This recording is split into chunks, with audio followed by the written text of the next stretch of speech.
Hello प्यारे बच्चों, राम राम। आप सभी का स्वागत, आभार एवं अभिनंदन आपके द्वारा बनाए गए ऑनलाइन प्लेटफॉर्म पर। जैसा कि आप सभी थंबनेल में देख पा रहे हैं कि आज के इस सेशन में सीटेट से संबंधित बहुत ही महत्वपूर्ण जो है क्वेश्चन लेकर के आए हैं। ये सारे क्वेश्चन जो है आपके पॉलिटी सेक्शन से रिलेटेड है। बहुत ही महत्वपूर्ण सेशन होने वाला है। तो जल्दी से आप लोग एक बार फटाफट लाइव सेशन में जुड़ जाए ताकि हम इस सेशन को कंटिन्यू कर पाए। एक बार जल्दी से आप लोग कमेंट करके बताएं सब कुछ क्लियर है, देन हम आपके इस सेशन को आगे लेके चलते हैं। बिल्कुल बच्चों, सब कुछ क्लियर है। शुरुआत करते हैं, प्रारंभ करते हैं। और यहाँ पर ध्यान देना है कि आप सबको साथ में कमेंट करके अपने आंसर को भी बताते चलना है। प्रीवियस ईयर में जो आपके सीटेट के एग्जाम कराए गए हैं, उन एग्जाम में ये क्वेश्चन आए हुए हैं। और यहाँ पर यह देखना है कि आप सबकी तैयारी किस लेवल पे है।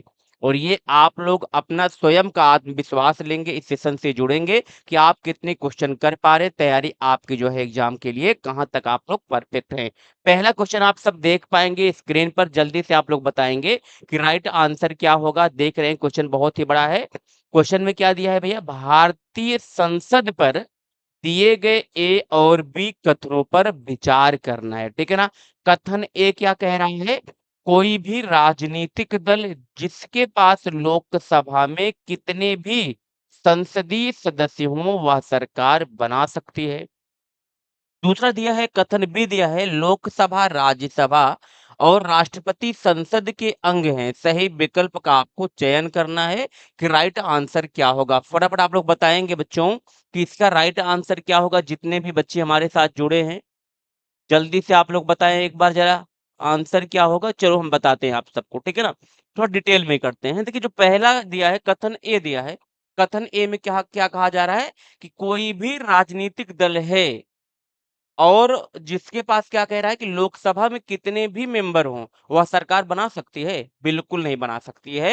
यानी कि जो पहला कथन दिया है बच्चों, ये क्या दे दिया गया है, गलत दिया है। अब गलत क्यों है, थोड़ा-सा मैं आपको डिटेल में बताता हूँ। देखिए, क्या होता है, जैसे इसमें होता क्या है कि जैसे आप सभी को पता है कि जैसे मान लीजिए चुनाव होता है, इलेक्शन होता है और इस इलेक्शन में होता क्या है, इस इलेक्शन में जो लोकसभा होती है, लोकसभा में जिस भी पार्टी को बहुमत प्राप्त होता है, उस पार्टी को क्या बना दिया जो भी पार्टी क्या करती है लोकसभा में, जो भी पार्टी बहुमत प्राप्त करती है, उसी बहुमत दल वाले नेता को ही या जिस पार्टी को बहुमत प्राप्त होता है, वही पार्टी ही सरकार बना सकती है। ऐसा नहीं है कि यहाँ पे क्या दिया है, लोकसभा में कितने भी संसदीय सदस्य हों, आधे से जितनी भी सीट है मान के चलिए, उतनी सीटों में से आधे से अधिक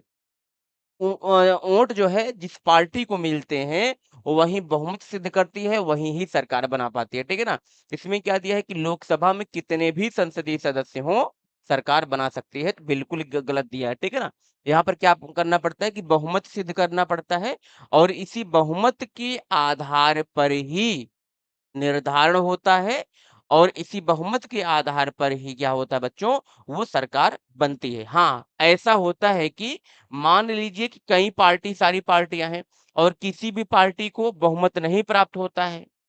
ऐसी स्थिति में जो राष्ट्रपति महोदय होते हैं, वह किसी भी व्यक्ति को प्रधानमंत्री या मंत्री नियुक्त कर सकते हैं। लेकिन जो व्यक्ति होगा नियुक्त, उसे 6 माह के अंदर ही संसद की निर्वाचित या गैर निर्वाचित सदस्यता उसको लेनी ही पड़ेगी, ठीक है ना? ये कंडीशंस रहा। ये पहला जो आपका कथन दिया गया था बच्चों ए, ये क्या था, बिल्कुल रॉन्ग दिया गया था। आप उम्मीद करते हैं कि आपको समझ में आ गया होगा, ठीक है ना? अब हम चलते हैं बी कथन की तरफ चलते हैं। बी कथन में बच्चों क्या दिया है? कथन नंबर जो बी दिया है, इसमें क्या दिया है कि जो संसद है, इसमें क्या बताया जा रहा है कि संसद जो है कितने सदनों से मिलकर बनती है? लोकसभा, राज्यसभा और राष्ट्रपति। बिल्कुल सही दिया है। क्यों? क्योंकि आर्टिकल जो 79 है, इसमें संसद के गठन के विषय में बताया गया है और ये जो संसद है, ये क्या बन रही है? ये राज्यसभा से मिलके बनती है, लोकसभा से मिलके बनती है और जो है राष्ट्रपति से मिलकर के संसद बनती है, ठीक है ना? अगर राज्यसभा की बात करें आर्टिकल 80 हो जाएगा, लोकसभा की हो जाएगी आर्टिकल 81 और राष्ट्रपति की बात करें अनुच्छेद 52 हो जाएगा, ठीक है ना? ये आपका जो कथन बी दिया गया था, ये राइट हो जाएगा। यानी कि अगर हम विकल्प को देखते हैं, तो विकल्प में बच्चों यहाँ पर क्या होगा आपका राइट? केवल बी सही होगा, केवल बी सही होगा, यानी कि जो तीसरा पॉइंट दिया है, ये आपका राइट हो जाएगा, ठीक है? आगे चलते हैं, सेशन को लेके हम आगे डिस्कस करते हैं, ठीक है ना? क्वेश्चन नंबर बी देखेंगे, सॉरी क्वेश्चन नंबर 2 देखेंगे, जल्दी से आप लोग बताएँगे कि इसका राइट आंसर क्या होगा?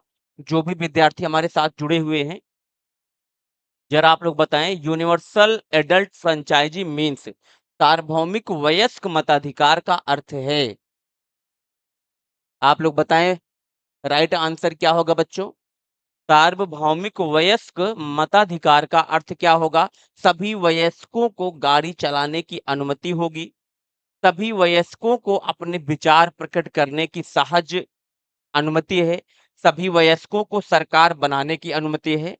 सभी वयस्कों को मतदान करने की अनुमति है। तो आंसर क्या होगा? जो भी बच्चे हमारे साथ लाइव हैं, जल्दी से आप लोग ज़रा कमेंट करके बताएँ भैया, इसका राइट आंसर क्या होगा? थोड़ा-सा मैं आपको डिटेल में डिस्कस करता हूँ। लेकिन पहले हम क्या करेंगे, क्वेश्चन को हिडन करेंगे, ठीक है ना? क्वेश्चन को पहले हम हिडन करेंगे। चलिए, यहाँ पर आपसे बात क्या किया गया था? सार्वभौमिक वयस्क मताधिकार की बात की गई थी, ठीक है ना? सार्वभौमिक भौमिक वयस्क मताधिकार। थोड़ा-सा हम आपको इसको डिटेल में बताते हैं, ठीक है ना? ये क्या चीज़ है? वयस्क मताधिकार की बात की गई थी। चलो, अब यहाँ पर थोड़ा-सा आप जानेंगे, यानी कि प्रारंभ में जो मतदान की आयु निर्धारित की गई थी, संविधान जब हमारा बना था, जब संविधान बना था, तो प्रारंभ में मतदान की जो आयु निर्धारित की गई थी बच्चों, वो कितनी थी? 21 वर्ष थी। यानी कि भारत के वे नागरिक जिनकी आयु 21 वर्ष है, वो मतदान कर सकते हैं। लेकिन बाद में होता क्या है, एक समिति बनाई जाती है, यानी कि चुनावी सुधार होते हैं कुछ और उन चुनावी सुधारों को लेकर के एक कमेटी गठित की जाती है, जिस कमेटी का नाम है तारकुंडे समिति, ठीक है ना? और इस तारकुंडे समिति की सिफारिश के आधार पर एक अमेंडमेंट संविधान में किया जाता है, 61वां कॉन्स्टिट्यूशन अमेंडमेंट होता है, 1989 में होता है।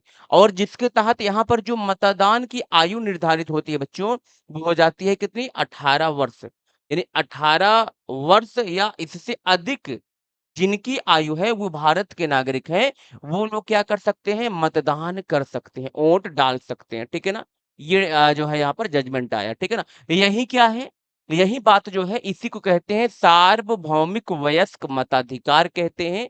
यानी कि यहाँ पर जो आपके सामने विकल्प दिए गए थे, इन विकल्पों में यदि हम लोग देखते हैं, मैं क्वेश्चन आपके सामने लेकर के आ रहा हूँ, तो हमें लगता है कि जो विकल्प दिए गए थे, इन विकल्पों में डी विकल्प जो था आपका राइट आंसर हो जाएगा, ठीक है? चलो हम लोग आगे चलते हैं कि आई होप यहाँ पर आप सभी को सारी बातें समझ में आ गई होंगी, ठीक है ना? ये रहा क्वेश्चन आपके सामने। तो यहाँ पर क्या होगा बच्चों कि सभी वयस्कों को मतदान करने की अनुमति है। विकल्प क्या होगा यहाँ पर? जो डी दिया गया है ये आपका राइट हो जाएगा, ठीक है ना? चलें आगे चलते हैं। आई होप कि यहाँ तक आप सभी को सारी बातें समझ में आ गई होंगी। क्वेश्चन नंबर 3 देखेंगे, बहुत ही शानदार क्वेश्चन है। एक निश्चित क्षेत्र जहाँ रहने वाले सभी मतदाता अपना प्रतिनिधि चुनते हैं, कहलाता है क्या? सीमा, निर्वाचन क्षेत्र, राज्य और क्षेत्र दिया है। इन चारों विकल्प में बताएँगे फटाफट आप लोग। सीटेट में क्वेश्चन आया हुआ है, पेपर टू 2 जो होता है, यानी क्लास 6 से लेकर के क्लास 8 तक पढ़ाने के लिए जो एग्ज़ाम कराया जाता है, उसमें ये क्वेश्चन आया हुआ है, ठीक है ना? तो आंसर क्या होगा? विकल्प जो दूसरा दिया है बच्चों, निर्वाचन क्षेत्र हो जाएगा, ये आपका राइट हो जाएगा क्योंकि बहुत ही आसान सा क्वेश्चन है। सभी मतदाता जो अपने प्रतिनिधि चुनते हैं, इसमें क्या होता है कि जो चुनाव आयोग होता है, ये जो मतलब जो चुनाव होता है, इनको कई निर्वाचन क्षेत्रों में डिवाइड कर किया रहते हैं ना, और वहाँ पे जो मतदाता होते हैं, ये अपने प्रतिनिधि को चुनते हैं, ठीक है? ये आपका राइट आंसर हो जाएगा। विकल्प नंबर जो 2 दिया गया है ये, ठीक है? क्वेश्चन नंबर नेक्स्ट हम चलते हैं, क्वेश्चन नंबर 4 को देखते हैं। चलेंगे यहाँ पर देखेंगे, निम्नलिखित में से कौन राज्यसभा सदस्य का चुनाव करता है? बहुत ही शानदार क्वेश्चन है।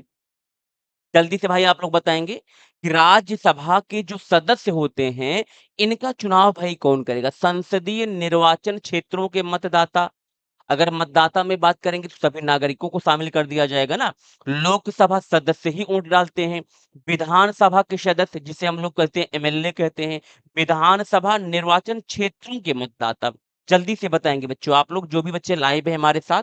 अगर हम इस क्वेश्चन्स का आंसर देखेंगे तो राज्यसभा जो है ध्यान देंगे, राज्यसभा जो है, राज्यसभा के सदस्यों का जो निर्वाचन होता है, इनका जो निर्वाचन होता है बच्चों, इनका इलेक्शन कौन करते हैं? तो सिर्फ और सिर्फ जो है एमएलए करते हैं, मेंबर ऑफ लेजिस्लेटिव, जिनका पूरा नाम है मेंबर ऑफ लेजिस्लेटिव असेंबली, जिन्हें विधायक के नाम से जाना जाता है।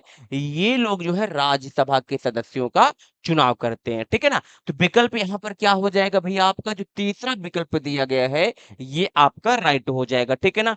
जरा आप कमेंट करके बता दें एक बार तो, क्या बात समझ में आ रही है? जो भी बच्चे हमारे साथ लाइव सेशन में हैं। चलिए, उम्मीद करते हैं कि यहाँ तक सब कुछ आपको समझ में आ गया होगा। अब आगे जैसे भी हम चलेंगे, आपको डिटेल में बताते चलेंगे। आप सभी को पता है कि राज्यसभा से अगर बात करें, इसमें अधिकतम कितने सदस्य हो सकते हैं? 250 सदस्य हो सकते हैं, ठीक है ना? लेकिन अगर वर्तमान में बात करें, तो 245 सदस्य जो है राज्यसभा में हैं वर्तमान में, और इन्हीं 245 सदस्यों से क्या करते हैं कि जो राष्ट्रपति महोदय हैं, ये 12 सदस्यों को मनोनीत करते हैं। जिनका योगदान साहित्य, कला, विज्ञान, समाज सेवा एवं खेल के क्षेत्र में उत्कृष्ट योगदान होता है, ऐसे व्यक्तियों को राष्ट्रपति महोदय मनोनीत करते हैं। जरा आप लोग कमेंट करके बताएंगे, राज्यसभा के सदस्यों का जो निर्वाचन होता है, ये प्रक्रिया किस देश के संविधान से लिया गया है? तो आप लोग बता सकते हैं इसका आंसर क्या होगा कमेंट बॉक्स में। मैं यहाँ पर चेक भी कर रहा हूँ आपके आंसर को, ठीक है ना? चलिए क्वेश्चन नंबर नेक्स्ट देखते हैं। भारत का वर्तमान राष्ट्रपति कौन है? एक्चुअली ये जो क्वेश्चन मैंने आपको दिया है, ये प्रीवियस ईयर क्वेश्चन में आया हुआ था। ठीक है ना? 2019 में सीटेट में, तो वही क्वेश्चन सेम डिट्टो हम लेके चले आए हैं। तो आप लोग समझ सकते हैं कि उस समय हमारे प्रेसिडेंट महोदया कौन रहे होंगे। तो उस समय जो थे भैया, उनका नाम था क्या नाम था भैया? रामनाथ कोविंद जी थे। लेकिन वर्तमान में अगर बात करें कि राष्ट्रपति कौन है, वो आंसर हो जाएगा आपका द्रौपदी मुर्मू हो जाएगा, ठीक है? जो कि जनजाति है, जो है समुदाय से बिलॉन्ग करती हैं, ये हो जाएँगी द्रौपदी मुर्मू हो जाएँगी। लेकिन यदि हम राष्ट्रपति के क्रम में देखें, तो यहाँ पर थोड़ा-सा आप लोग देखेंगे, संविधान सभा की बच्चों, संविधान सभा की जो अंतिम बैठक हुई थी, यानी कि संविधान का निर्माण करने के लिए संविधान सभा की जो अंतिम बैठक हुई थी, जिसे हम लोग कहते हैं 12वीं बैठक हुई थी। अंतिम बैठक या हम कहते हैं 12वीं बैठक हुई थी। ये जो बैठक हुई थी बच्चों कब हुई थी? 24 जनवरी 24 जनवरी 1950 को ये 12वीं बैठक हुई थी, और इसी 12वीं बैठक में 3 महत्वपूर्ण कार्य हुए थे भैया। कार्य क्या हुआ था? राष्ट्रीय गीत को स्वीकार किया गया था, बात समझेंगे, अभी हम क्यों आपको बता रहे हैं। राष्ट्रीय गीत को स्वीकार किया गया था, और इसी बैठक में ही राष्ट्रीय गान को स्वीकार किया गया था।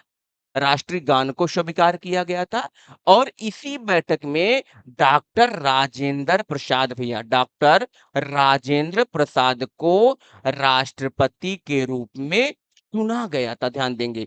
यानी कि फर्स्ट प्रेसिडेंट कौन है, आप सभी को पता है कि फर्स्ट प्रेसिडेंट जो है भारत के, डॉक्टर राजेंद्र प्रसाद हैं। और डॉक्टर राजेंद्र प्रसाद को संविधान सभा की जो 12वीं यानी कि जो अंतिम बैठक हुई थी बेटा, इसी अंतिम बैठक में इनको राष्ट्रपति के रूप में चुना गया था। राष्ट्रपति के रूप में चुना गया था। यानी कि यहाँ पर अगर हम बात करते हैं, तो यहाँ पर चुनाव नहीं होता है। ये डॉक्टर राजेंद्र प्रसाद जो है, ये संविधान सभा के परमानेंट चेयरमैन थे। इसी बेसिस के आधार पर इनको राष्ट्रपति पद के रूप में जो है इनको मनोनीत कर दिया जाता है विदाउट चुनाव के, ठीक है ना? ये भारत के प्रथम राष्ट्रपति हो जाते हैं, और लगातार 2 बार राष्ट्रपति के पदों पर ही डॉक्टर राजेंद्र प्रसाद बने रहते हैं, ये आप लोग जान लीजिए, ठीक है ना? अब यहाँ पर ध्यान देना है, संविधान सभा की जो अंतिम बैठक हुई थी, इसी अंतिम बैठक में टोटल 284 सदस्यों के हस्ताक्षर से यह प्रस्ताव पारित किया गया था, संविधान निर्माण का कार्य पूरा हो गया है। और पहला हस्ताक्षर पंडित जवाहरलाल नेहरू ने किया था, ये आप लोग जान लीजिए, ठीक है ना? अब अगर हम बात करें, आपके एग्जाम में बहुत बार क्वेश्चन पूछा जाता है। क्वेश्चन क्या पूछा जाता है कि बच्चों आप लोग ये बताइए कि भारत के पहले राष्ट्रपति डॉक्टर राजेंद्र प्रसाद, भारत के पहले मुस्लिम राष्ट्रपति डॉक्टर जाकिर हुसैन हो जाएगा, भारत के पहले सिख राष्ट्रपति डॉक्टर ज्ञानी जैल सिंह हो जाएगी, भारत के पहले महिला प्रेसिडेंट श्रीमती प्रतिभा देवी सिंह पाटिल हो जाएगा। ये सब बातें आप लोग जानते हैं, उम्मीद करते हैं, ठीक है ना? आगे चलते हैं, क्वेश्चन नंबर 6 से देखते हैं। चलो, क्वेश्चन नंबर 6 में थोड़ा-सा आपको डिटेल में दे ध्यान से देना है कि क्या चीज़ पूछा जा रहा है, ध्यान से देखेंगे। क्वेश्चन क्या दिया है? भारतीय संसद के बारे में निम्नलिखित में से कौन-सा कथन सत्य नहीं है, आपको बताना है भैया। कौन-सा यहाँ पे जो 4 विकल्प दिए हैं, इन विकल्पों में से सही नहीं दिया गया है। पहले विकल्प को हम लोग देखते हैं, तो पहले विकल्प में दिया है वित्त से संबंधित मामलों में संसद की मंजूरी सरकार के लिए महत्वपूर्ण नहीं होती है। ठीक है? चलो कोई बात नहीं, आगे देखते हैं। जब संसद का सत्र चल रहा होता है, तो उसमें सबसे पहले प्रश्नकाल होता है। अगर हम बात करें कि जब संसद का सत्र चलता है भैया, तो सबसे पहला जो काल होता है, उसे प्रश्नकाल के नाम से जानते हैं। और ये 12 बजे एग्ज़ैक्ट प्रारंभ होता है, ये जो प्रश्नकाल होता है, जिसे क्वेश्चन आवर के नाम से जानते हैं। और इस प्रश्नकाल के समय क्या होता है, जो जनता के प्रतिनिधि होते हैं, ये मंत्रियों से पूरक प्रश्न पूछते हैं।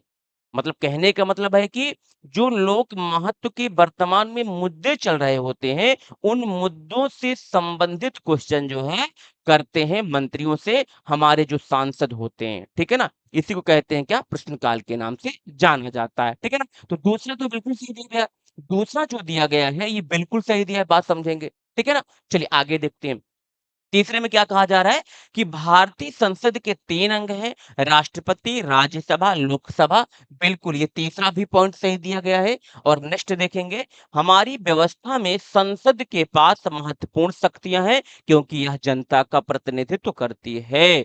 बिल्कुल सही दिया गया है कि हमारे पास जो है संसद के महत्वपूर्ण शक्तियाँ होती हैं, ये जनता का प्रतिनिधित्व करती हैं। बिल्कुल यहाँ भी सही दिया गया है। अगर हम बात करते हैं कि जो पहला विकल्प दिया गया था, यही क्या होगा आपका गलत हो जाएगा। और जो पहला विकल्प है इसमें क्या दिया गया था, वित्त से संबंधित मामलों में संसद की मंजूरी सरकार के लिए महत्वपूर्ण नहीं होती है, तो बिल्कुल ये गलत हो जाएगा। और आपको बताना भी था कि गलत कौन सा नहीं है, तो पहला विकल्प आपका राइट हो जाएगा, ठीक है ना? चलिए क्वेश्चन नंबर 7 देखेंगे बच्चों। क्वेश्चन नंबर 7 का आंसर बताएंगे, राज्यसभा के बारे में निम्नलिखित कथनों में से कौन-सा सही है, आपको बताना है। पहला विकल्प दिया है, यह कार्यपालिका का चयन करती है।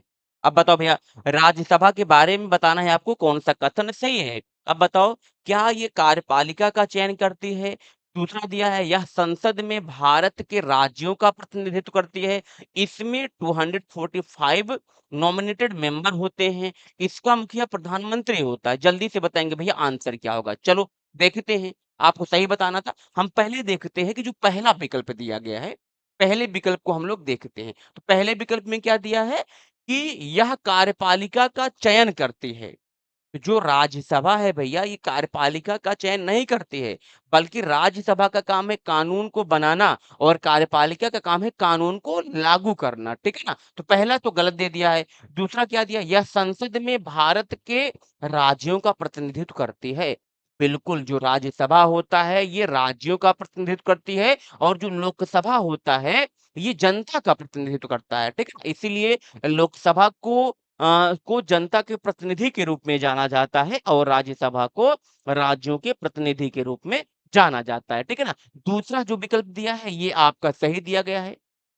ठीक है ना? अब हम चलते हैं तीसरे विकल्प की तरफ चलते हैं। तीसरे विकल्प में बच्चों क्या दिया है? इसमें 245 मनोनीत सदस्य होते हैं। बिल्कुल गलत दिया है, क्योंकि 245 मनोनीत सदस्य नहीं होते भैया। ये वर्तमान में सदस्य संख्या है राज्यसभा की। अगर हम मनोनीत की बात करेंगे, तो मनोनीत जो सदस्य होते हैं, 12 सदस्य जो है राज्यसभा से राष्ट्रपति महोदय मनोनीत कर सकते हैं, जिनका योगदान अभी मैंने आपको जस्ट बताया ही था। चलिए, बिल्कुल हमारे सर आ चुके हैं, राम-राम सर, जयलाल साकिया जी, बहुत ही बढ़िया। तो यहाँ पर अब आपने क्या देखा कि तीसरा जो विकल्प है, यह भी गलत दिया गया है, ठीक है ना? चौथे विकल्प को देखते हैं, चौथे विकल्प में क्या दिया है बच्चों? इसका मुखिया प्रधानमंत्री होता है। तो राज्यसभा जो होता है, राज्यसभा का जो नेता होता है भैया, वो कौन होता है? वाइस प्रेसिडेंट होता है, यानी कि यहाँ पर क्या हो जाएगा? उपराष्ट्रपति हो जाएगा। उपराष्ट्रपति ये आपका होना चाहिए था और आपको बताना था क्या कि कौन-सा इसमें जो है विकल्प सही होगा, तो 2 नंबर आपका राइट हो जाएगा, यानी कि यह संसद में भारत के राज्यों का प्रतिनिधित्व करता है। ठीक है? चलो आगे चलते हैं, क्वेश्चन नंबर 8 की तरफ चलते हैं। जल्दी से आप लोग बताएँगे, जो भी हमारे साथ बच्चे जुड़े हुए हैं, आप लोग बताएँगे भैया इसका आंसर क्या होगा? भारतीय जनतंत्र में कार्यकारी का कार्य है, आपको बताना है।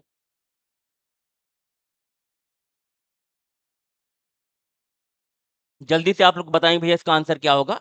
यहाँ पर आपसे पूछा जा रहा है कार्यकारी, तो आप लोग थोड़ा-सा समझेंगे।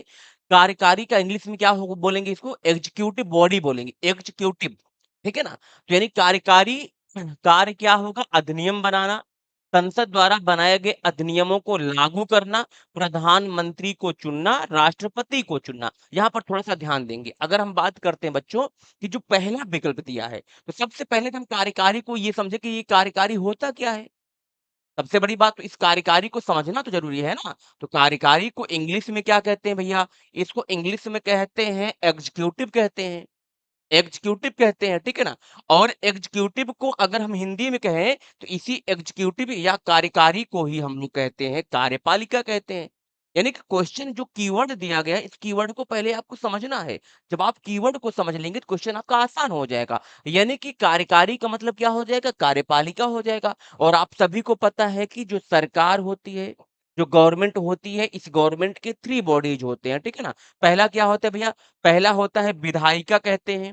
विधायिका, दूसरा क्या होता है? कार्यपालिका होता है, ठीक है ना? तीसरा क्या होता है? न्यायपालिका होता है। विधायिका का काम क्या है? कानून को बनाना, मेकिंग ऑफ लॉ। कार्यपालिका का काम है कानून को लागू करना और न्यायपालिका का काम है प्रोटेक्शन ऑफ लॉ, संविधान की रक्षा करना या कानून की रक्षा करना। अब बताओ भाई, भारतीय जनतंत्र में कार्यकारी का कार्य क्या हो जाएगा? संसद द्वारा बनाए गए अधिनियमों को लागू करना। भाई ये विधायिका जो है ये क्या कर रही है बताओ? ये तो कानून को बना रही है और कार्यपालिका क्या कर रही है? ये विधायिका द्वारा जो बनाए गए कानून हैं, इनको कार्यपालिका लागू करने का काम करती है, ठीक है ना? उम्मीद करते हैं बच्चों कि यहाँ पर आपको सारी बातें समझ में आ गई होंगी। इस तरीके से आपने देखा कि जो दूसरा विकल्प दिया गया है, ये आपका राइट हो जाएगा, ठीक है ना? बट हमें अन्य विकल्पों को भी देखना है, ठीक है ना? तीसरा विकल्प क्या दिया है? प्रधानमंत्री को चुनना। प्रधानमंत्री को चुनने का कार्य कौन करता है भैया? हमारे द्वारा जो चुने गए प्रतिनिधि होते हैं, यानी लोकसभा के जो सदस्य होते हैं, वो प्रधानमंत्री को चुनते हैं और राष्ट्रपति को कौन चुनता है? हमारे द्वारा जो प्रतिनिधि होते हैं, यानी एमपी और एमएलए जो होते हैं, ये राष्ट्रपति का चुनाव करते हैं, ठीक है ना? क्वेश्चन नंबर नेक्स्ट की तरफ चलते हैं, 9 की तरफ चलते हैं। ध्यान से आप लोग देखेंगे और उसके बाद आप लोग आंसर बताएँगे कि इसका राइट आंसर क्या होगा। जो भी बच्चे हमारे साथ जुड़े हैं, जितने भी बच्चे हमारे साथ जुड़े हैं, आप लोग बताएँगे कि इसका राइट आंसर क्या होगा। चलो हम लोग देखते हैं। क्वेश्चन में दिया है कि संसद के प्रश्नकाल के संबंध में ए और बी दोनों कथनों पर विचार कीजिए और निम्नलिखित विकल्पों में से सही विकल्प का चयन करना है, ठीक है ना? प्रश्नकाल के संबंध में आपको बताना है भैया। पहला क्या दिया है बिंदु? पहला क्या दिया है? संसद सरकार के कामकाज के बारे में जानकारी प्राप्त करता है। दूसरा दिया है यह एक ऐसी व्यवस्था है जिसमें कार्यकारिणी विधायिका को नियंत्रित करती है। बात समझना। पहली चीज आप लोग यहाँ पर यह जाननी भैया कि प्रश्नकाल क्या होता है, ठीक है ना? ध्यान से समझेंगे। प्रश्नकाल जिसे हम लोग कहते हैं क्वेश्चन आवर कहते हैं, ठीक है ना? जिसे हम लोग कहते हैं क्वेश्चन आवर कहते हैं। यानी संसदीय कामकाज का जो पहला घंटा होता है, इसी पहले घंटे को हम लोग प्रश्नकाल के नाम से जानते हैं। अब ये जो प्रश्नकाल होता है भैया, ये जो प्रश्नकाल होता है अगर हम इसकी बात करें कितने बजे से कितने बजे के बीच होता है? 12 बजे, दोपहर में 12 बजे से 1 बजे के बीच का जो काल होता है, उसे हम लोग प्रश्नकाल के नाम से जानते हैं, ठीक है ना? अब ये जो प्रश्नकाल है, ये किस देश के संविधान से लिया गया है? प्रश्नकाल को अपने भारत देश से ही लिया गया है, यानी ये भारत देश की उपज है, ठीक है ना? ये जो प्रश्नकाल है, तो प्रश्नकाल में क्या होता है? इसमें जनता के द्वारा जो चुने गए प्रतिनिधि होते हैं, वो मंत्रियों से पूरक प्रश्न पूछते हैं। फॉर एग्ज़ाम्पल जैसे वर्तमान में जैसे मान लीजिए कोई भी शिक्षा मंत्री है, ठीक है ना? तो शिक्षा मंत्री से यहाँ पर हमारे द्वारा जो चुने गए प्रतिनिधि होते हैं, ये पूरक प्रश्न पूछते हैं भैया। मंत्री जी आप ये बताइए कि प्राथमिक शिक्षक भर्ती क्यों नहीं आ रही है? मतलब इसी से 12 से 1 के बीच में ही पूछेंगे। हमारे द्वारा जो चुने गए प्रतिनिधि होते हैं, यानी कि एमपी महोदय जो सांसद होते हैं, ये मंत्रियों से पूछेंगे, भैया मंत्री जी आप ये बताइए कि शिक्षक भर्ती क्यों नहीं आ रही है? वर्ष 2018 के बाद अब तक प्राथमिक शिक्षक भर्ती क्यों नहीं आई है? तो मंत्री महोदय क्या देना पड़ता है? जवाब देना पड़ता है, जो क्वेश्चन पूछेंगे प्रतिनिधि, ठीक है ना? तो ये क्या हो गया भैया? प्रश्नकाल हो गया। अब देखिए पहला क्वेश्चन जो दिया था, जो पहला विकल्प दिया था, सांसद सरकार के कामकाज के बारे में जानकारी प्राप्त करता है। बिल्कुल सही दिया भैया। संसद यानी हमारे द्वारा जो चुने गए प्रतिनिधि होते हैं, उन्हीं को ही हम लोग सांसद कहते हैं और यही क्या करते हैं? सरकार से ही जवाब माँगते हैं, ठीक है? दूसरा क्या दिया? यह एक ऐसी व्यवस्था है जिसमें कार्यकारिणी ध्यान देंगे, जिसमें कार्यकारिणी का मतलब क्या हो जाएगा? कार्यपालिका। तो नीचे लिखेंगे। इसमें क्या कहा जाए बात समझिए, इसमें कहा जा रहा है कि कार्यकारिणी, कार्यकारिणी का मतलब क्या हो जाएगा? कार्यपालिका हो जाएगा, सीधी-सी बात समझिए। कार्यकारिणी का मतलब कार्यपालिका हो जाएगा। कार्यपालिका विधायिका को नियंत्रित करेगी, गलत दिया गया है। भाई यहाँ पर देखेंगे विधायिका है, विधायिका का काम है कानून को बनाना, ठीक है ना? और कार्यपालिका का ना काम क्या है? कानून को लागू करना। यहाँ पर विधायिका नियंत्रित नहीं करेगी कार्यकारिणी को, यानी कार्यपालिका को नियंत्रित नहीं करेगी। ये गलत दिया गया है। यानी आंसर क्या होगा? सिर्फ ए। ए सही है, बी गलत है। ये आंसर कहाँ पे दिया है भैया? ए सही है, बी गलत है। यानी कि पहला जो आपका विकल्प है, ये आपका राइट हो जाएगा, ठीक है? आई होप कि जयलाल जी समझ में आ गया? चलिए, यस सर क्लियर बहुत ही बढ़िया। चलो बहुत बढ़िया। आगे चलते हैं, उम्मीद करते हैं कि आपको सब कुछ यहाँ पे समझ में आ गया होगा, ठीक है ना? देखिए कभी-कभार क्या होता है यदि कोई भी हिंदी वर्ज़न दिया है, उस हिंदी वर्ज़न को आपको टर्मिनेट करना है इंग्लिश लैंग्वेज में, ठीक है ना? और इंग्लिश लैंग्वेज में समझने के बाद आप लोग आसानी हो जाएगी क्वेश्चन को समझने में, ठीक है? चलिए नेक्स्ट क्वेश्चन देखते हैं, क्वेश्चन नंबर 10 देखते हैं।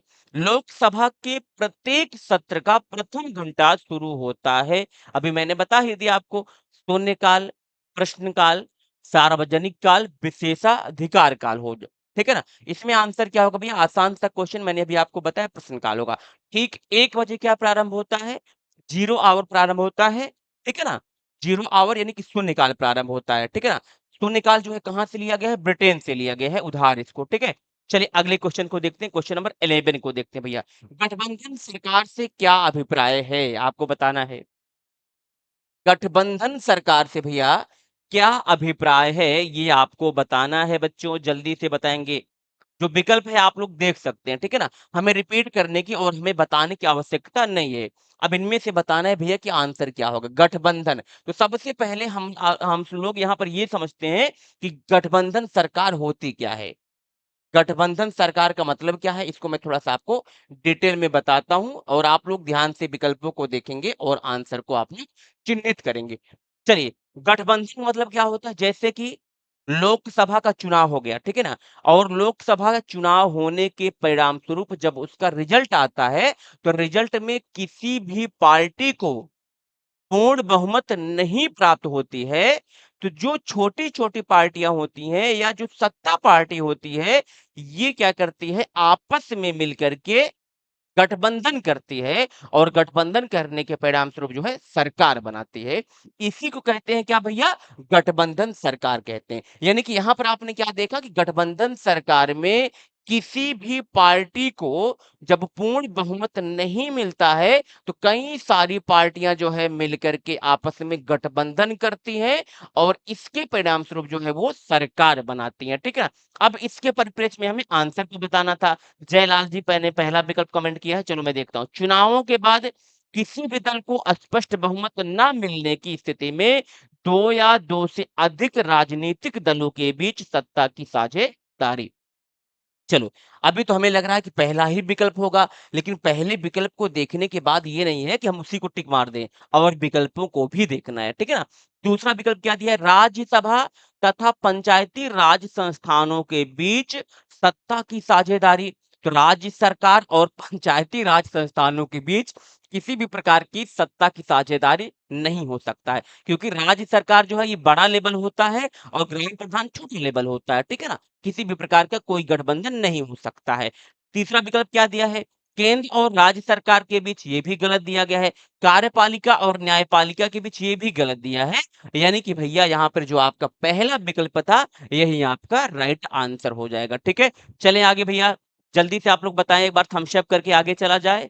चलिए, जयलाल जी हमारे आ चुके हैं, सारे बच्चे जुड़े हुए हैं। अगले क्वेश्चन को हम लोग देखते हैं।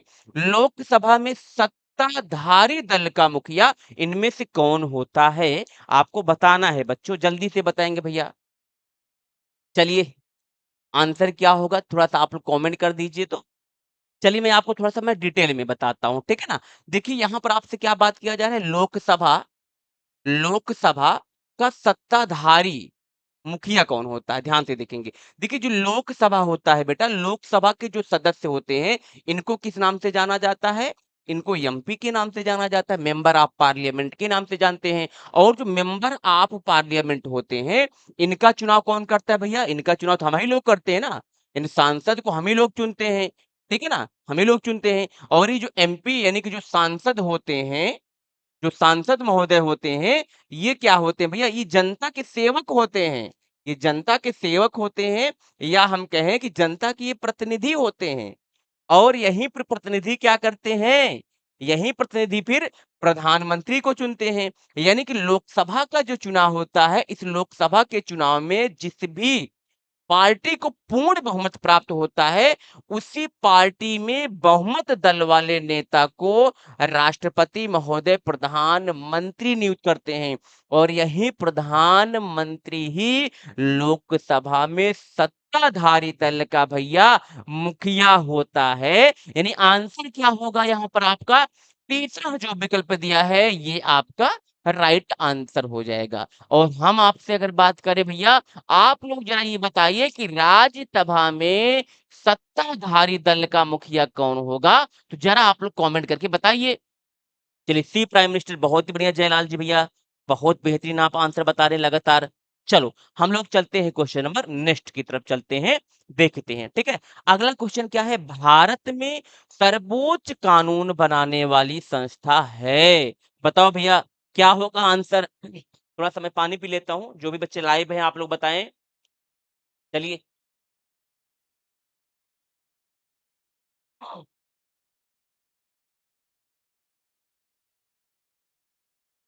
भारत में सर्वोच्च कानून बनाने वाली संस्था क्या होगी? संसद, प्रधानमंत्री और उनकी परिषद, राष्ट्रपति और न्यायपालिका। आसान सा क्वेश्चन है, सभी को पता है कि इसका आंसर जो राइट होगा वो पहला विकल्प हो जाएगा। संसद का काम है कानून को बनाना। प्रधानमंत्री का काम क्या है? ये प्रधानमंत्री ये अपने विभागों के अध्यक्ष होते हैं। और राष्ट्रपति क्या होते हैं? ये जो देश है, इस देश के संवैधानिक प्रमुख, या हम कहें नाम मात्र का जो प्रमुख होगा, राष्ट्रपति होगा। और वास्तविक अगर प्रमुख की बात करें, प्रधानमंत्री के नेतृत्व वाली मंत्रिपरिषद में शासन की समस्त शक्तियां निहित होती हैं। न्यायपालिका क्या करती है? प्रोटेक्शन ऑफ लॉ या प्रोटेक्शन ऑफ कॉन्स्टिट्यूशन हो जाएगा। तो यहाँ पर जो आपका राइट होगा, बिल्कुल जयलाल जी, आपका जो पहला विकल्प है ये राइट हो जाएगा, ठीक है? चलते हैं अगले क्वेश्चन को हम लोग देखते हैं। क्वेश्चन नंबर 14 देखेंगे, जल्दी से आप लोग बताएंगे आंसर इसका क्या होगा। 1952 से अगर 2019 तक हम देखें, तो भारतीय संसद में निम्नलिखित में से किनके लिए आरक्षण था? आपको ये बताना है, ठीक है ना? 1952 से 2019 तक में भारतीय संसद में मतलब आरक्षण किसको दिया गया था? अनुसूचित जातियां, एंग्लो भारतीय समुदाय, महिलाएं, अनुसूचित जनजातियां। तो बताएं भैया आप लोग आंसर क्या होगा, जो भी बच्चे लाइव हैं हमारे साथ। चलिए जयलाल जी, बहुत ही बढ़िया, आप कमेंट करते चल रहे हैं साथ में, और आप जो भी कमेंट कर रहे हैं लगातार आंसर भी सही बता रहे हैं, ठीक है ना। इसके लिए आप जो है बहुत ही धन्यवाद के पात्र हैं, और आप तैयारी में लगे हैं मनचित लगा के, ठीक है। चलिए हम लोग देखते हैं इसका आंसर क्या होगा। यहाँ पर ध्यान से देखेंगे, वर्ष 1952 से 1900, थोड़ा इधर लिखते हैं विजुअल ताकि हो ना आपको। 1952 से दिया गया है, वर्ष 2019 तक दिया गया है। आपको बताना है कि आरक्षण किनको दिया गया था भैया। एससी की अगर बात करें, जब हमारा संविधान बना था तो अनुसूचियां जो छठवीं अनुसूची थी, इसी छठवीं अनुसूची में शेड्यूल कास्ट के विषय में बात बताई गई थी, तो इनको तो दिया गया था, ठीक है ना, ये भी राइट हो जाएगा। अगर इसी क्रम में देखें, एंग्लो भारतीय समुदाय, एग्लो इंडियन के जो लोग हैं, एग्लो इंडियन के जो लोग हैं, इनको भी प्रतिनिधित्व दिया गया था। राज्यसभा से 12 सदस्यों को मनोनयन किया जाता है। हाँ, लोकसभा से जो 2 एग्लो इंडियन का मनोनयन राष्ट्रपति महोदय करते थे, अनुच्छेद 331 के तहत, ठीक है ना, आर्टिकल क्या 331 के तहत करते थे। तो इनके मनोनयन पर क्या लगा दिया गया है, प्रतिबंध लगा दिया गया है वर्ष 2019 से, ठीक है ना।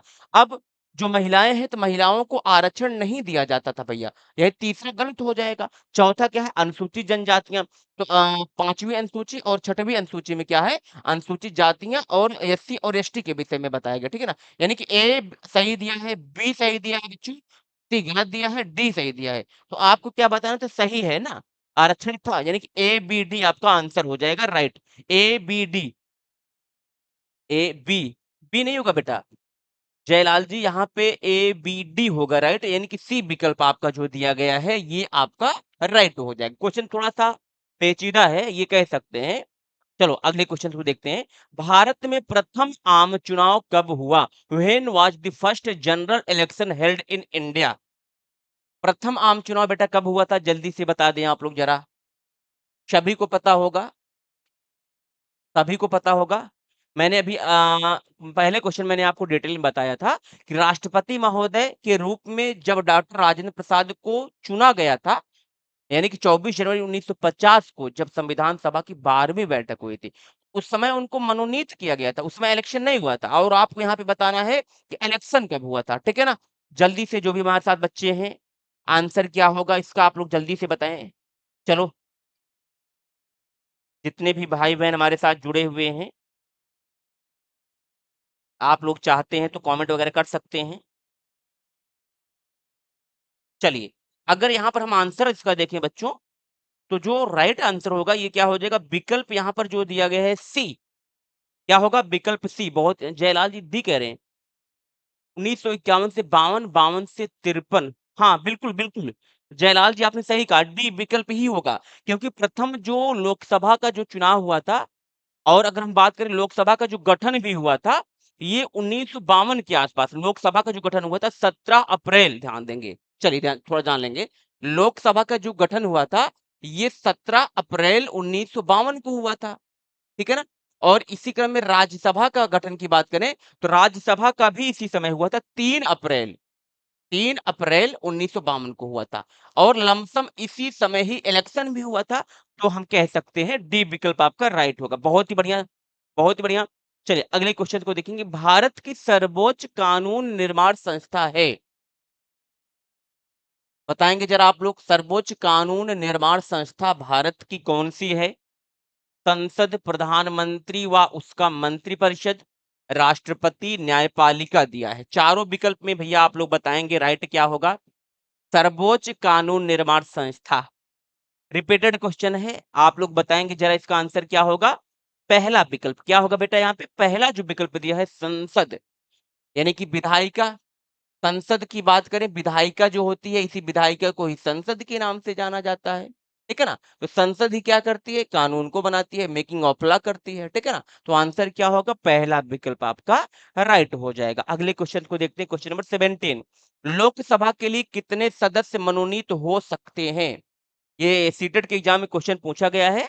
तो ये 2019 के पहले क्वेश्चन आया हुआ सीटेट के एग्जाम में, तो वहां उस टाइम का क्वेश्चन है, ठीक है ना। वर्तमान में अगर बात करें, आप सभी को पता होगा ना, जल्दी से बताए भैया।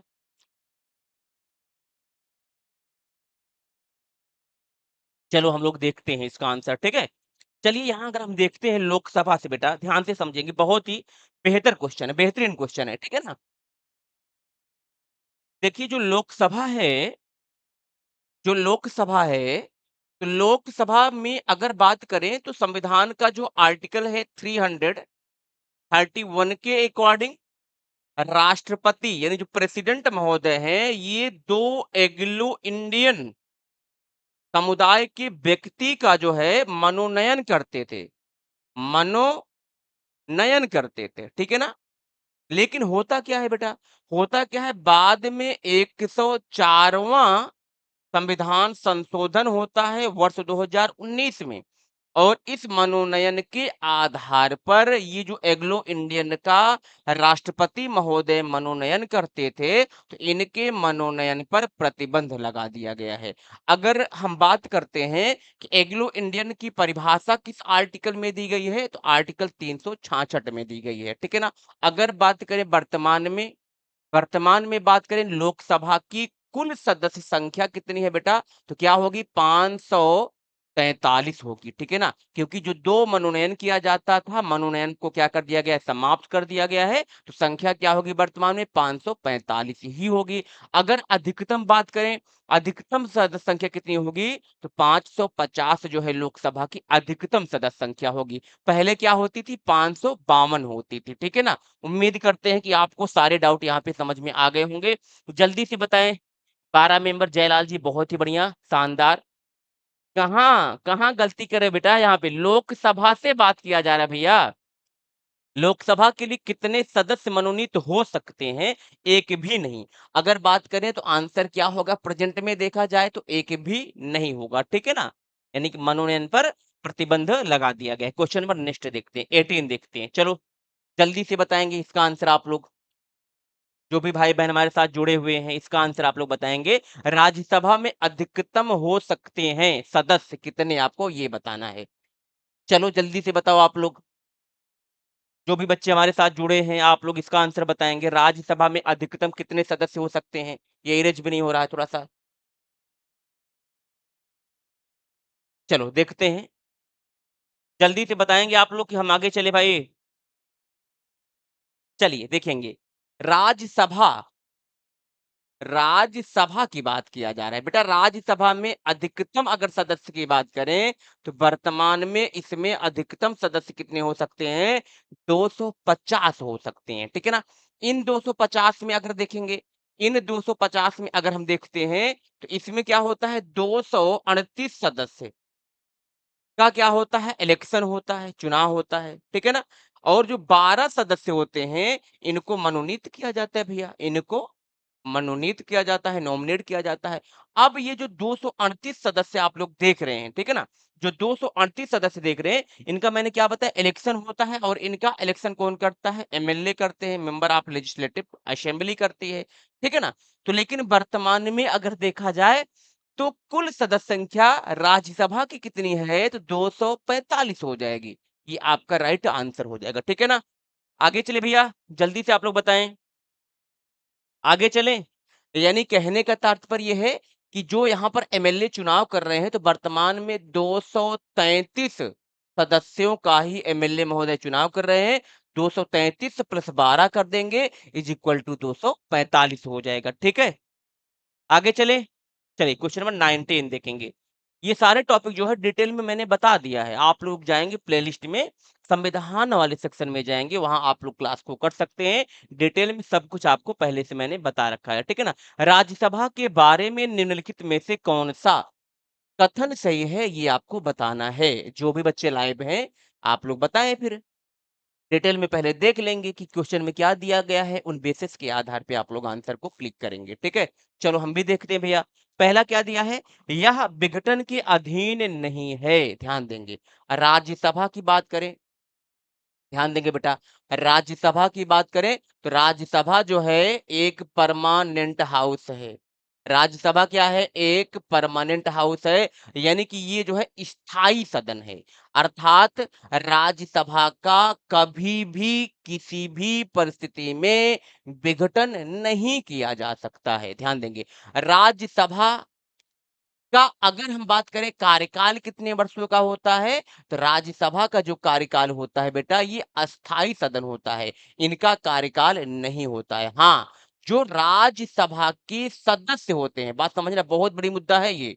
जो राज्यसभा के सदस्य होते हैं, इनका कार्यकाल 6 वर्ष का होता है और प्रत्येक 2 वर्ष पर 1/3 सदस्य रिटायर होते हैं और इतने ही नए सदस्यों का इलेक्शन हो जाता है, चुनाव हो जाता है। ठीक है ना? तो यहाँ पर क्या होगा बच्चों? यहाँ पर आपका आंसर क्या होगा? तो पहला जो दिया गया है ये सही दिया गया है। ठीक है ना? आगे देखते हैं। दूसरा क्या दिया? इसका कार्यकाल 5 वर्ष का होता है। तो राज्यसभा का कार्यकाल बिल्कुल भी नहीं होता, मैंने क्या बताया? राज्यसभा एक अस्थायी सदन है। तो दूसरा क्या हो जाएगा बेटा? गलत हो जाएगा। ठीक है ना? चलो अगले देखते हैं विकल्प को। इसके 1/3 सदस्य हर 2 साल बाद सेवानिवृत्त होते हैं। बिल्कुल सही दिया है। तीसरा सही दिया है। चौथा है क्या? चौथा भी है। इसके सदस्य की आयु 25 वर्ष से कम नहीं होगी। ध्यान देंगे। राज्यसभा का सदस्य बनने के लिए मिनिमम आयु की बात करें बेटा, तो क्या होगी? 30 वर्ष होनी चाहिए। ठीक है ना? इससे कम नहीं होनी चाहिए। हाँ, लोकसभा का सदस्य बनने के लिए मिनिमम आयु 25 वर्ष होनी चाहिए। ठीक है ना? तो ये डी विकल्प क्या होगा? इसके सदस्य की आयु 25 वर्ष से कम नहीं होगी। गलत दिया भैया। डी भी गलत दिया है, चौथा भी गलत दिया है। तो आपको क्या बताना था? सही है। सही क्या है बताओ? 1 और 3 दिया है। 1 और 3 कहाँ दिया है? तीसरा विकल्प दिया है। तो तीसरा विकल्प आपका राइट हो जाएगा। जल्दी से बताओ, समझ में बात आई? जो भी बच्चे हमारे साथ जुड़े हैं। I am first visit to your channel.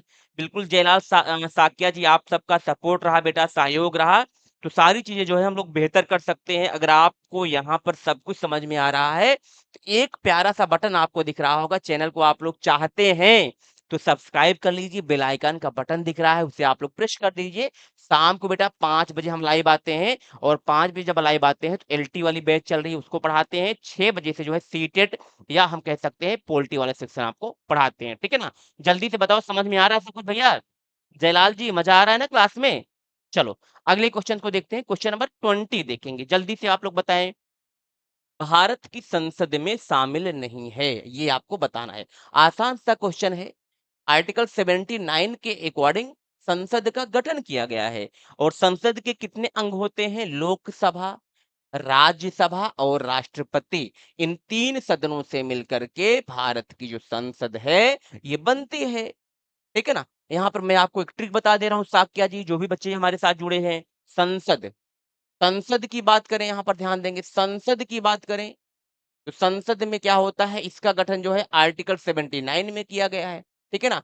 अब राज्यसभा की बात करें, ये क्वेश्चन पूछा जाता है भैया, राज्यसभा का गठन किस आर्टिकल में है?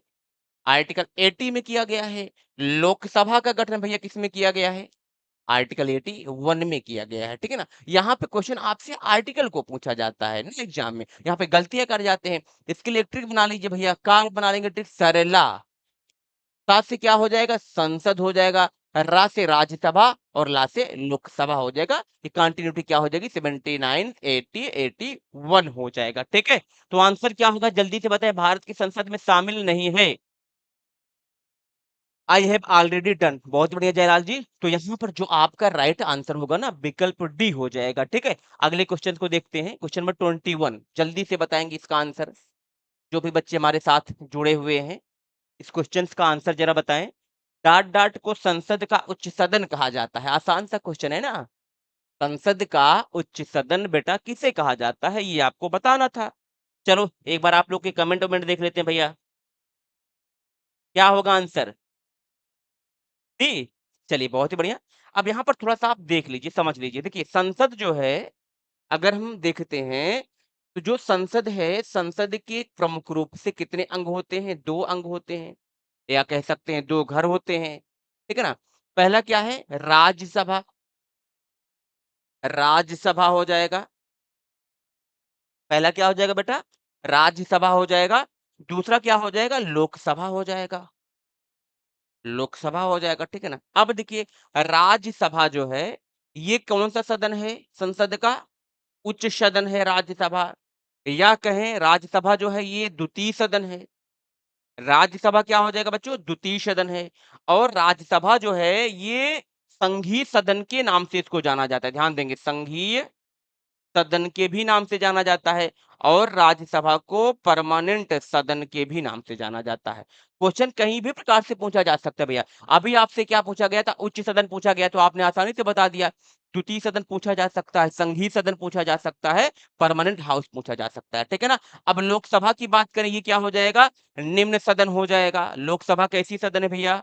ये निम्न सदन है। लोकसभा जो है ये प्रथम सदन है। प्रथम सदन हो जाएगा। लोकसभा ये संघीय सदन था। ये क्या था? संघीय सदन था। तो लोकसभा क्या हो जाएगा? लोकप्रिय सदन हो जाएगा। लोकप्रिय सदन हो जाएगा। यहाँ पर स्थायी परमानेंट आपने देखा था, तो ये कैसा सदन है? अस्थायी हो जाएगा, ठीक है ना? ये हो गया। क्लियर?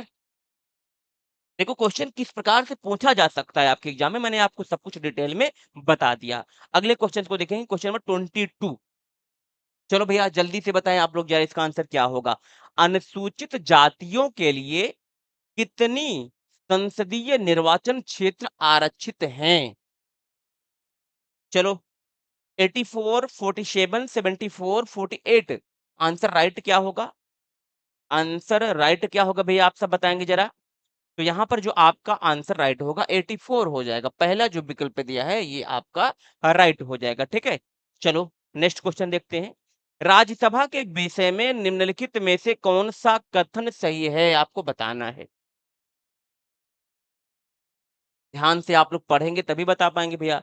चलो हम लोग देखते हैं विकल्प को। पहला जो दिया है ए, हम देखते हैं क्या ये विजिबल है? अच्छा नीचे विजिबल है ना, हाँ। चलो पहला जो दिया है इसको हम देखते हैं। इसमें क्या दिया है? राज्यसभा के 12 सदस्य प्रधानमंत्री द्वारा मनोनीत किए जाते हैं। ध्यान देंगे, राज्यसभा के जो 12 सदस्य होते हैं ये प्रधानमंत्री नहीं बल्कि राष्ट्रपति के द्वारा मनोनीत किए जाते हैं, ये होगा, ठीक है ना? इन पहला कथन जो है बच्चों ये क्या हो गया? गलत हो गया, ठीक है। चलो बी कथन देखते हैं। बी में क्या दिया है? राज्यसभा के सदस्य का चुनाव विभिन्न राज्यों के विधानसभाओं के निर्वाचित सदस्य करते हैं। बताओ। बिल्कुल सही दिया बेटा, बिल्कुल सही दिया। राज्यसभा के सदस्यों का जो इलेक्शन होता है ये किसके द्वारा होता है? एमएलए के द्वारा होता है। एमएलए मतलब विधायक के द्वारा होता है। कि निर्वाचित गैर निर्वाचित दोनों ने, निर्वाचित भी कह सकते हैं। बी क्या दिया है? सही दिया है। सी विकल्प को देखते हैं। सी में क्या दिया है? यह मुख्यतः संसद में राज्यों के प्रतिनिधियों के रूप में कार्य करती है। बिल्कुल सही दिया है, क्योंकि राज्यसभा के जो सदस्य होते हैं ये राज्यों का प्रतिनिधित्व करते हैं। लोकसभा के जो सदस्य होते हैं ये जनता का प्रतिनिधित्व करते हैं, ठीक है ना? ये सी भी सही दिया है। अब डी को देखते हैं, डी को देखते हैं भैया। डी में क्या दिया है? इसकी लोकसभा द्वारा प्रवर्तित नियमों की पुनरावृत्ति एवं परिवर्तन में भूमिका। लोकसभा द्वारा परिवर्तित नियमों की पुनरावृत्ति एवं परिवर्तन में भूमिका। बिल्कुल डी भी सही दिया है। यानी कहने का मतलब ये है कि लोकसभा जैसे कानून बनता है ना, आपको पता होगा विधेयक बनते हैं। जो विधेयक बनते हैं ये मान लीजिए पहले लोकसभा में जा रहा है, फिर राज्यसभा में जाता है। तो यहाँ पर जो लोकसभा विधेयक को पारित करके भेजती है, तो राज्यसभा सिर्फ क्या करती है? उस विधेयक को परिवर्तित कर सकती है, पुनरावृत्त करती है या परिवर्तन करती है। डी भी सही दिया है। तो आंसर राइट क्या होगा बेटा? आंसर राइट क्या होगा? ए, बी, सी, डी। बीसीडी है? हाँ, बिल्कुल है। तो विकल्प बी आपका जो दिया है ये आपका राइट हो जाएगा, ठीक है ना?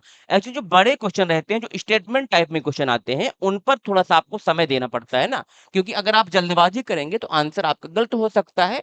इसलिए व्यवस्थित तरीके से पहले आप क्वेश्चन को पढ़ें, 1 बार 2 बार पढ़ें।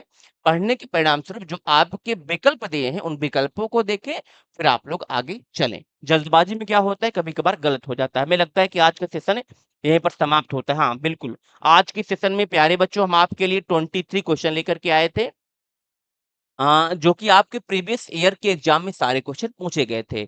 उम्मीद करते हैं कि यह सेशन आपके लिए बहुत ही बेहतरीन रहा होगा।